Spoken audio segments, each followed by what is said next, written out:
Normal होता है उस टाइम पे आते तो हर चीज़ आपको देखने को यहाँ मिलता है।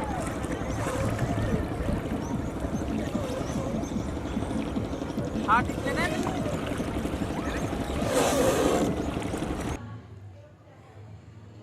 2 से 3-4 किलोमीटर दूरी पे बहुत ज़्यादा भीड़ होती हैं और बहुत ज़्यादा भीड़ होती है यहाँ पर। लोग मतलब कैमरे का भी ज़्यादा डर रहता है, कोई कैमरा लेके भग भी सकता है, क्योंकि लोग साधु संत के रूप में आ रहे थे, पीछे पीछे लगे थे।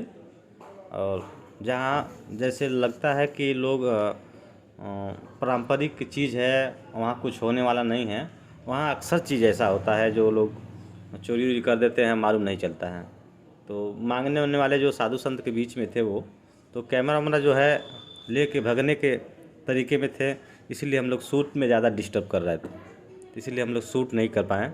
तो हम लोग आज घूम रहे हैं तो ब्लॉगिंग कर रहे हैं, तो आज आप लोग को दिखा रहे हैं कि ऐसी ऐसी चीज़ मिल सकते हैं हमारे चैनल पर ब्लॉगिंग करते हुए। नमस्कार दोस्तों।